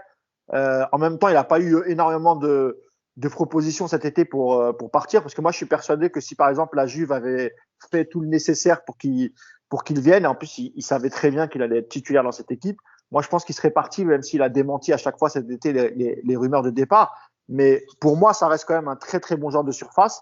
Et si t'as des mecs pour lui envoyer des bons ballons, moi je suis persuadé qu'il peut faire une saison à 15-20 buts, en tout cas lorsqu'il aura la chance de jouer. Maintenant, encore une fois, est-ce qu'on joue vraiment pour lui? Est-ce que Neymar et Messi, s'ils sont amenés à jouer avec Icardi, est-ce qu'ils vont tout faire pour le faire marquer? Déjà qu'ils ont, d'après ce que dit Yacine, ils n'ont pas beaucoup calculé Mbappé. Vous pensez vraiment qu'ils vont jouer pour Icardi? Moi, j'y crois pas beaucoup, quoi. Et à la place, la Juve, ils ont pris notre ancien joueur, Moïse Kean. Donc voilà, ils ont en option d'achat. Donc c'est dire s'ils n'avaient pas l'argent pour mettre les 40 millions qu'espérait Paris pour. Et surtout le salaire, Hugo, surtout le salaire, parce que Moïse Kean, il va pas demander 10 millions d'euros par saison, quoi. Non, la Juve, ils ont fait un mercato exceptionnel pour le fait de ne pas avoir d'argent. Je vous rappelle que Locatelli est prêté gratuitement pendant 2 ans avec une option d'achat pour la saison 2022-2023. Et de quoi de 25 millions d'euros, non, c'est ça? 35, ouais, de 30 millions, ouais. Une option à 30. Non, mais... Et après, on dit des montages financiers du Bon, bref. Et les magouilles, non, mais les magouilles entre clubs italiens pour. Enfin, bon, c'est toujours 2 ans. Un joueur comme ça qui a explosé pendant l'Euro, qui a été le meilleur italien. Et Hugo, c'est Non. pas aux vieux singes que tu vas apprendre à faire la grimace. Ouais. Ce sont eux qui ont créé le poste du directeur sportif. Donc les montages financiers, je peux t'assurer qu'ils les connaissent. Ouais, bah, c'est sûr qu'Agnelli, il connaît bien tout ça, ouais. Je voulais parler d'un joueur avec toi dans le camp d'en face, Sacha, qui m'a marqué et qui, je pense, qui a marqué aussi Mousse et Yacine. C'est Charles De Ketelaere, qu'on parlait tout à l'heure. De Ketelaere. Ouais. De Ketelaere. De Ketelaere. Qui, pour moi, avait évidemment aussi son compère Noah Lang, qui était vraiment le joueur, on va dire, à suivre. Mais moi, j'étais plus marqué par lui parce qu'il a été quand même, pour parler aussi, on peut parler en même temps par rapport au Paris Saint-Germain, mais qui s'est, je trouve, baladé entre les lignes défensives parisiennes, qui a fait parler toute sa classe. Il y a plusieurs actions qui me reviennent en tête où il a cette frappe là où il rentre dans l'axe, etc., le petit crochet, et Navas réalise, parce qu'on n'a pas parlé de Navas, mais s'il n'est pas là hier, enfin, s'il n'est pas là, s'il fait pas ses élans de parade, c'est pas, tu termines pas sur un score de 1 partout. En fin de match, vous vous souvenez aussi de ce merveilleux ballon qui dépose juste au-dessus de la surface parisienne. Il y a le ciseau de Lang qui, malheureusement, il rate un peu son geste. Mais ce ballon, il est parfaitement donné et il a quand même Dis pas malheureusement, Hugo. Hein. Non, mais s'il réussit le ciseau, c'est un très bon. Hugo, il était à 2 doigts de se lever. Moi, j'étais pour Bruges hier. Non, je rigole. Ah, mais en tout cas, moi, je ne vais pas mentir. J'ai pris du plaisir à voir Bruges jouer et il y a eu des joueurs qui m'ont fait plaisir à voir. Sacha, qu'est-ce que tu peux Oui, bien sûr. Bien sûr. Puis, force est de constater que Charles De Ketelaere, le Paris Saint-Germain lui réussit très très bien puisqu'il s'était révélé au poste de numéro 8, milieu offensif en 2019, justement au Parc des Princes face à Paris. Et puis, voilà, tout doucement, des années après, 2 ans précisément après, là, on voit qu'il y a une vraie progression. Il a demandé à Philippe Clément en début de saison une chose, une doléance. Il a dit, écoute, moi, je veux bien m'adapter à ton système, mais il y a une chose que je te demande, je ne veux plus jouer sur les côtés, je veux jouer dans l'axe, je veux apprendre justement à gérer mon métier et à travailler ce poste dans l'axe. Voilà. Tu peux me mettre en numéro 8, tu peux me mettre en numéro 10, tu peux me mettre en 9, mais je ne veux plus jouer sur un côté, je suis un joueur d'axe et je veux le rester. Donc, c'est un joueur qui a déjà cette intelligence. Et justement, ce qui est très intéressant chez Charles De Ketelaere, là où des joueurs sont parfois impressionnants physiquement, par leur vitesse, par leur technique, Charles De Ketelaere, il fait la différence par son intelligence de jeu, sa notion de créativité. Et ça, c'est des joueurs rares parce qu'on n'en trouve pas souvent. On peut souvent dire ce joueur-là, par exemple, Noah Lang, il a de la personnalité, il peut faire une différence en face à face, ou alors ce joueur-là, il est impressionnant dans le duel aérien, il est technique. Mais Charles De Ketelaere, il est complet. C'est un peu comme un joueur de tennis qui n'a pas toutes les qui a toutes les qualités, mais un petit peu partout. Tu vois ce que je veux dire? Il a la capacité de se projeter en profondeur, la capacité justement de faire jouer ses coéquipiers. Il peut aussi justement être très bon dans le box, dans la surface adverse. Et puis, il est très intelligent dans les combinaisons et toujours dans cet esprit de pensée collective. Il a toujours cette réflexion-là. Alors, ça vient d'où? Ça vient tout simplement de sa formation. Il faut savoir que Charles De Ketelaere a commencé avec la Belgique. Il jouait des matchs en moins de 17 ans au poste de défenseur central. Et petit à petit, il est monté tout simplement, toujours dans l'axe, donc défenseur central, milieu central, ensuite évidemment numéro 8. On l'a fait jouer sur les côtés en 2019, c'est là que vous l'aviez vu. Et puis par la suite, maintenant, c'est là où il fait ses meilleurs matchs ces dernières années, en numéro 9. Alors, c'est un avis personnel, mais je l'aime beaucoup dans ce rôle de milieu relayeur, dans ce rôle de milieu central, parce que pour moi, avec justement son cerveau, on va dire la vérité, ce qui est le plus intéressant et ce dont on parle le moins, et Yacine en est témoin, c'est le cerveau d'un footballeur. Et son cerveau, il peut être extrêmement utile à l'avenir dans une position un petit peu plus reculée. Parce que je pense qu'il peut apporter beaucoup de choses à d'autres clubs, pas forcément à Bruges. Je pense qu'il s'est bien mis en avant hier soir. Il y a certainement des clubs qui vont toquer à la porte en hiver ou cet été. L'Atalanta, Sacha. L'Atalanta, ils aiment bien cibler ce genre de joueurs, tu vois. Ouais, c'est vrai. Alors, si l'Atalanta a 30 millions d'euros, il n'y a pas de souci, parce que c'est son prix. Ça m'étonnerait. En plus, l'Atalanta joue en 3-5-2, 3-4-3, etc. Donc, à 2 pointes, avec souvent Zapata, Luis Muriel ou Zapata, un autre joueur. Donc, il pourrait jouer dans ce dispositif-là. Bien sûr, Alors, et je pense qu'il y a déjà eu des approches effectivement en Italie. Ils adorent ce type de joueur. C'est vraiment un joueur qui est particulièrement apprécié en Italie. Tu as parlé de l'Atalanta, je peux parler de Naples, je peux parler de l'Inter Milan et je peux parler aussi de la Juve. Donc il y a beaucoup de clubs en Italie qui le scrutent et qui le trouvent très bon et très intelligent pour la Serie A. Donc il pourrait effectivement, c'est plus un championnat qui lui correspond. Je suis tout à fait d'accord. Mais comme je dis, championnat intelligent, Serie A. Tu vois ce que je veux dire? Ici, Charles de Ketelaar, joueur très intelligent. Et donc, forcément, ça va apporter un plus. Et il a un profil tellement différent, mais tellement différent de ce qu'on a l'habitude de voir. Je venais de le dire justement, ce position de milieu central dans lequel moi je préfère en termes individuels, parce que c'est là où je pense qu'il peut le plus se développer. En fait, je me suis même retrouvé face à mon propre argument en me disant, mais il est exceptionnel dans ses déplacements, dans son jeu de déviation au poste de numéro 9. Mais en fait, si tu veux, on a tellement une vision, et ça, Yacine pourra l'attester aussi, stéréotypée du numéro 9, qu'aujourd'hui, ce type de joueurs qui ne sont pas forcément des buteurs fins, des renards de surface ou des joueurs qui vont prendre des profondeurs, mais qui ont un profil un peu atypique, forcément, ils ne retiennent pas l'œil. Et donc, on a tendance à penser qu'ils sont moins bons. Mais quand tu vois l'impact et la façon dont il a malmené la défense parisienne, c'est impressionnant. Ouais. Et toi, Yacine, j'avais vu, tu avais tweeté sur Noah Lang qui disait qu'il avait recruté 6 millions d'euros Bruges et que tu avais apprécié son niveau de jeu aussi hier, pour parler l'autre attaquant de Bruges hier. En fait, j'ai tweeté sur lui parce que je voyais que tout le monde tweetait sur l'autre. Ah, toujours là, notre pied, Yacine. Bah oui, parce qu'en fait, pour moi, c'est le duo. J'ai trouvé hier, en fait, c'est leur complémentarité, les déplacements de l'un par rapport à l'autre qui m'a intéressé. C'est-à-dire qu'on voit bien que Lang, il est plus le petit joueur technique qui fait la différence, entre guillemets, profil Neymar, mais quand Neymar. Le Neymar de Bruges, c'est comme ça qu'on l'appelle. Mais c'est leur entente qui m'a plutôt impressionné. Ils ont toujours joué l'un pour l'autre. Et comme l'a dit Sacha, ces deux petits gabarits, tu te dis, t'as Kimpembe, Marquinhos, bon, il va falloir tenir le coup. Mais en fait, leurs déplacements ont mis en difficulté le milieu de terrain du PSG et la défense du PSG. Parce qu'ils ont toujours été dans les interlignes. Parce que quand il y en a un qui décrochait, l'autre prenait la profondeur, comme sur cette fameuse action où il va faire le retourner. Voilà. Il y a l'idée de toujours s'entraider parce que De Ketelaar, quand il fait l'appel à la 90e, là, il n'a plus de jambes. Hein. Il va jusqu'au bout du bout. Là, normalement, l'arbitre, pour le sauver, il doit siffler la fin du match parce qu'il est cuit. Il arrive au bout de la course, il n'en peut plus. Mais il fait quand même l'effort pour offrir une solution. C'est énorme dans l'état d'esprit. Et donc, moi, j'aime ces joueurs. Et tu sais, c'est. Alors, encore une fois, quand tu compares, c'est dur parce qu'il faut toujours préciser. Mais tu vois, Iniesta, c'était pareil dans le sens où Iniesta, parfois, jouait attaquant côté gauche, des fois dans les milieux relayeurs. Pourquoi? Parce qu'en fait, son intelligence de jeu lui permettait de compenser son manque de puissance. Parce qu'il trouvait des angles de passe à cet endroit-là, etc. Et moi, j'aime, et je pense que c'est aussi l'avenir du foot, et Guardiola en parle souvent, ce profil de joueur où tu peux, à un moment donné, dans un match ou d'un match à l'autre, lui dire, tiens, tu vas jouer derrière l'attaquant, tu vas jouer deuxième attaquant, tu vas jouer plus bas en relayeur. Parce que, en fait, c'est ce qui aussi permet de faire évoluer ton équipe différemment. C'est-à-dire que, tiens, on va caricaturer, tu as Lukaku devant, voilà. Et puis à un moment donné, tu dis, tiens, Lukaku, décale-toi à droite et mets-lui devant. C'est pas du tout le même profil. Les défenseurs doivent s'adapter. Et comme lui, il est assez intelligent pour s'adapter au jeu, voilà, et c'est le profil des footballeurs, entre guillemets, normalement des années à venir. Parce que c'est vrai, tu vois, par exemple, on compare toujours. D'ailleurs, ça me permet de parler du livre qui sort la semaine prochaine.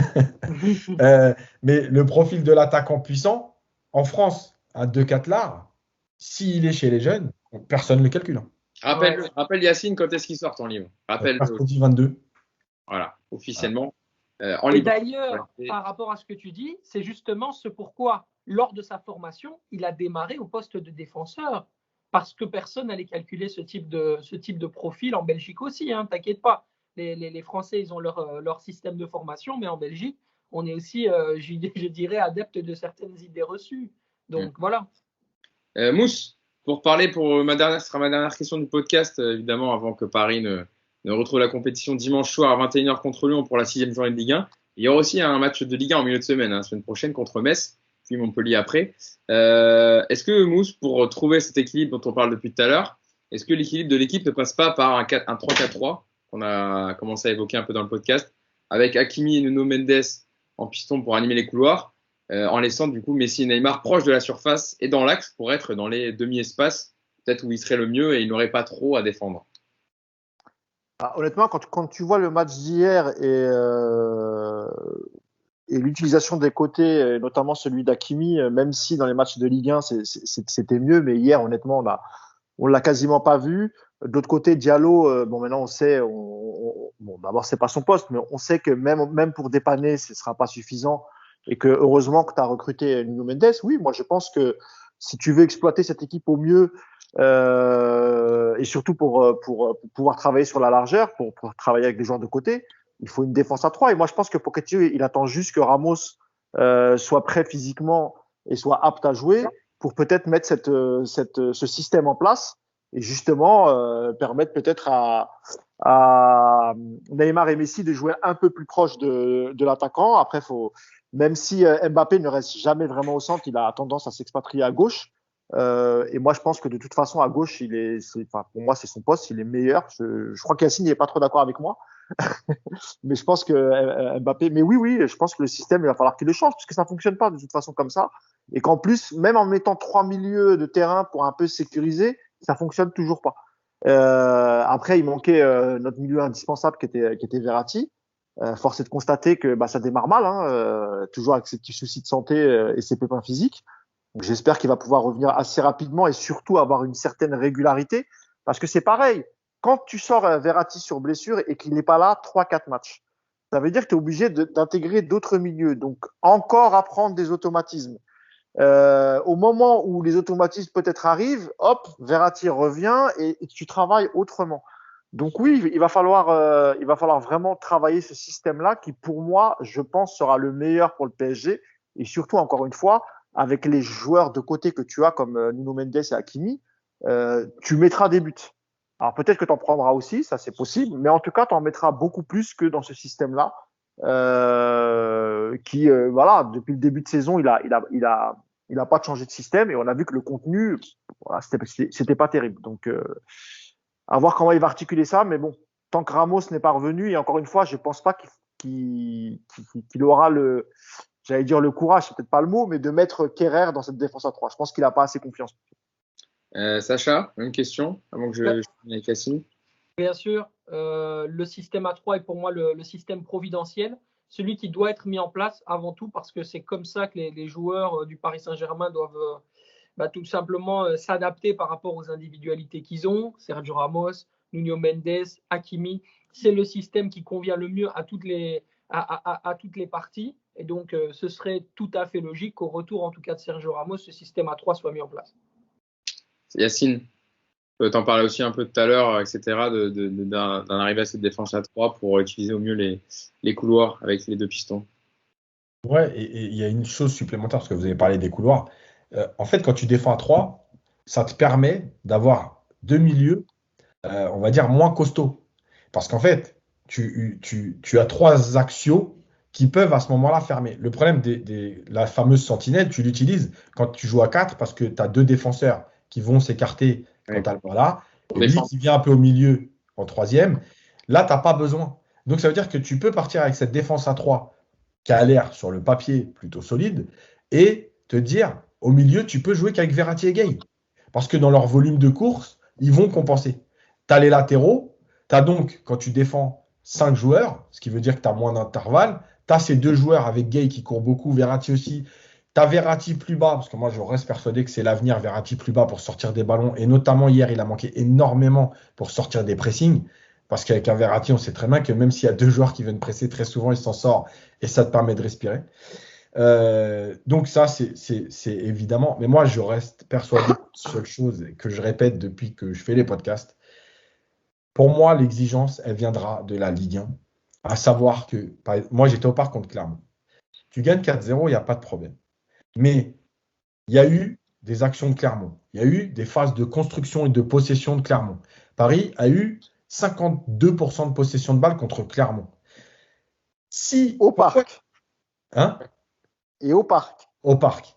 Ça veut dire quoi ? Ça veut dire qu'en fait, ce match contre Clermont, tu le gagnes 4-0 parce que tu es au-dessus individuellement. Et encore heureux qu'une équipe à 650 millions d'euros de budget soit au-dessus d'une équipe à 32.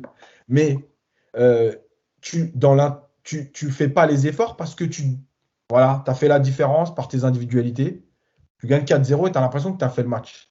Mais en vérité, tactiquement, dans le contre-pressing, dans l'intensité des courses, tu n'as rien montré. Donc, pour moi, cette exigence, elle ne passera que par la Ligue 1. Quand hier, à la 80e, Bruges a couru 8 km de plus que le PSG. Moi, je veux bien qu'on m'explique que ça ne fait pas tout de courir. Sauf que le PSG n'a pas joué dans le camp de Bruges.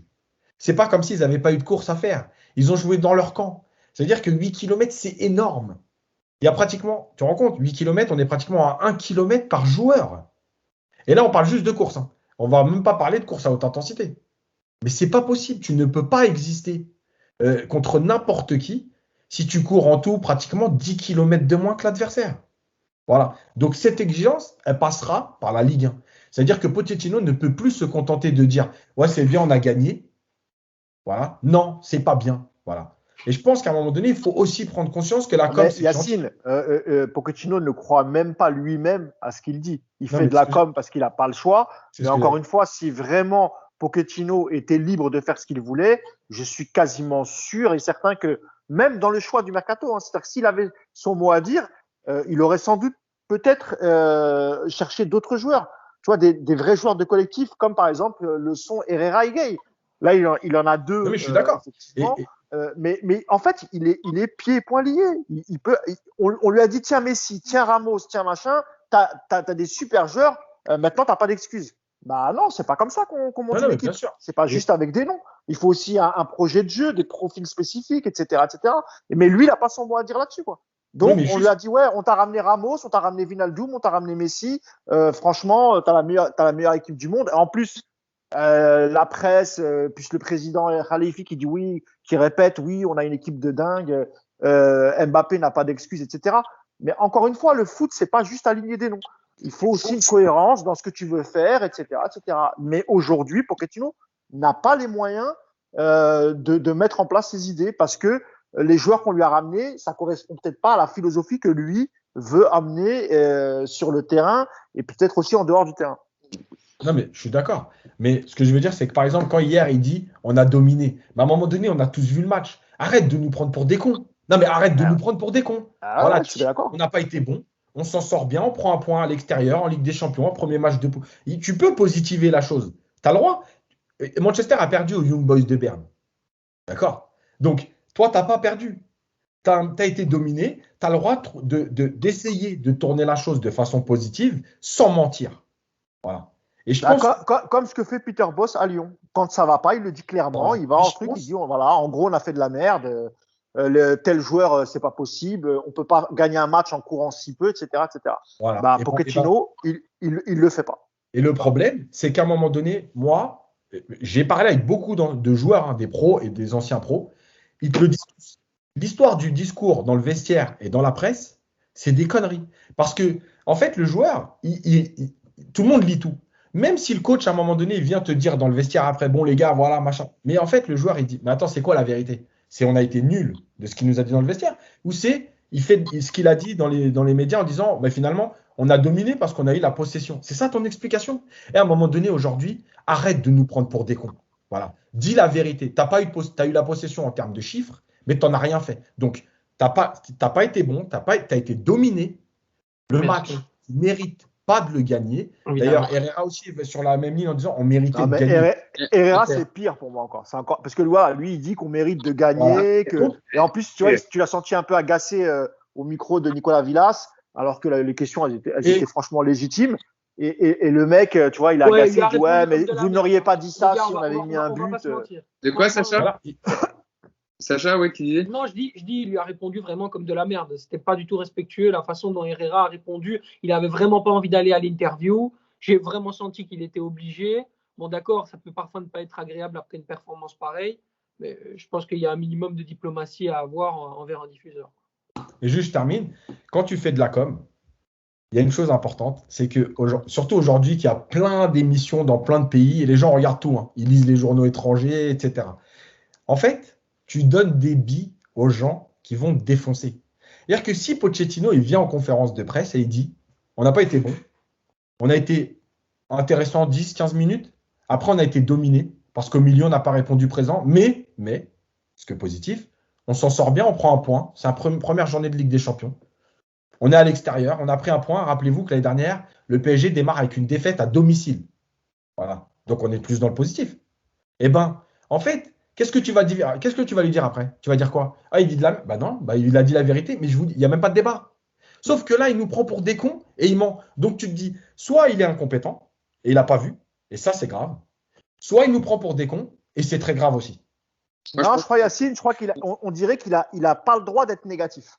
En gros, tu as l'impression que ça, il ne c'est faut jamais être à un moment négatif. Il donné, faut toujours dire oui, non, c'était bien. Les attaquants, ils ont bien défendu. Attends, donc on donne 9 millions d'euros à un mec qui n'a rien le droit de faire. Il n'a pas le droit de faire l'équipe, il n'a pas le droit d'être négatif, il n'a pas le droit de dire la vérité. Mais sinon, à un moment donné, il a le droit quand même d'être là ou pas? Non, mais ça en plus. Non, mais moi, je suis d'accord. Non, mais je sais, je te dis pas ça à toi, Mousse. Est-ce qu'il a le droit à un moment d'être donné, lui-même? Ou est-ce qu'il a le droit d'être lui-même? Ou est-ce qu'il doit être l'image de ce qu'il est censé représenter aux Jeux des Qataris? Eh ben, c'est ça, Sacha. Tu as tout dit. Eh ben, c'est la deuxième réponse. C'est ça.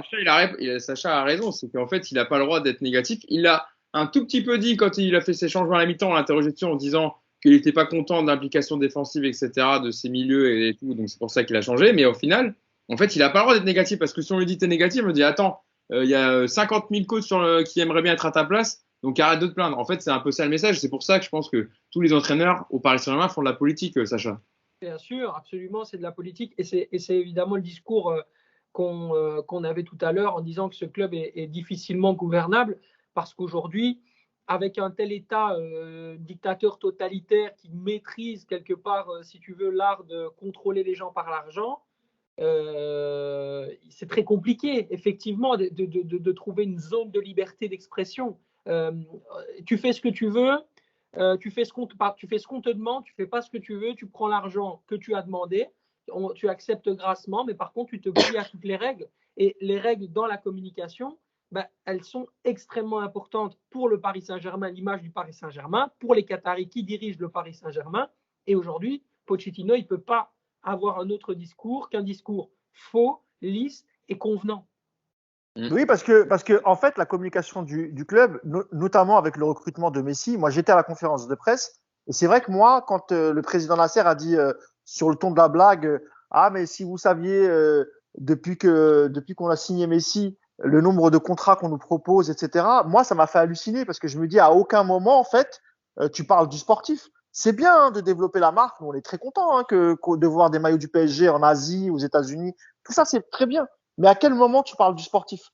Tu vois? Et c'est ça qui est étonnant. Et c'est en ça aussi que le PSG doit améliorer sa com. Parce que dans leur communication depuis le début de cette saison, on nous parle des nombres de followers, on nous parle de nouveaux contrats qui vont faire entrer de l'argent dans les caisses du club. Non, mais tout ça, c'est très bien. De sociétés de crypto-monnaie. Voilà, mais sur le terrain, qu'est-ce qu'on a sur le terrain?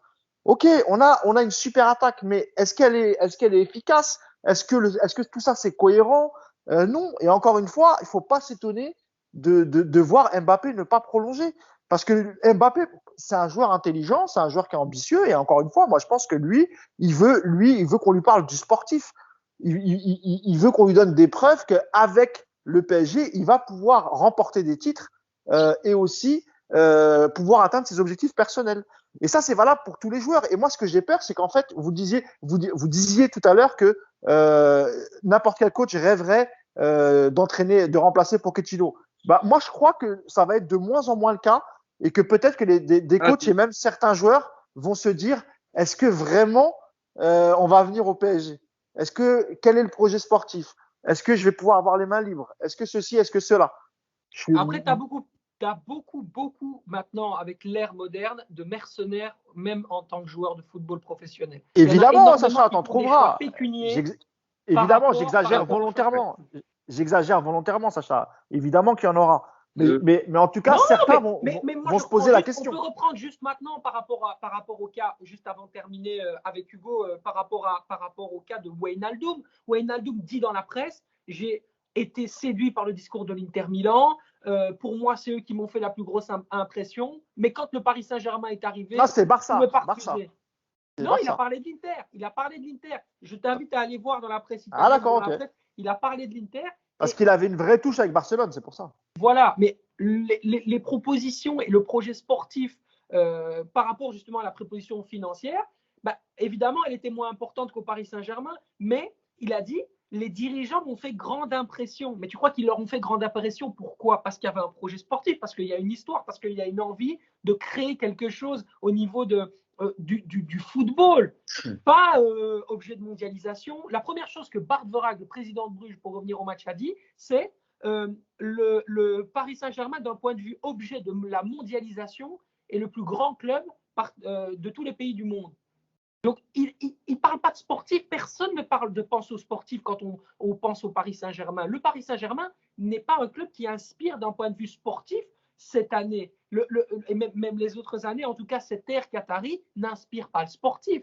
Cette ère qatari inspire la mondialisation, le football fast-food, Qatar Airways et tout ce qui concerne, je dirais, le merchandising et le monde du business.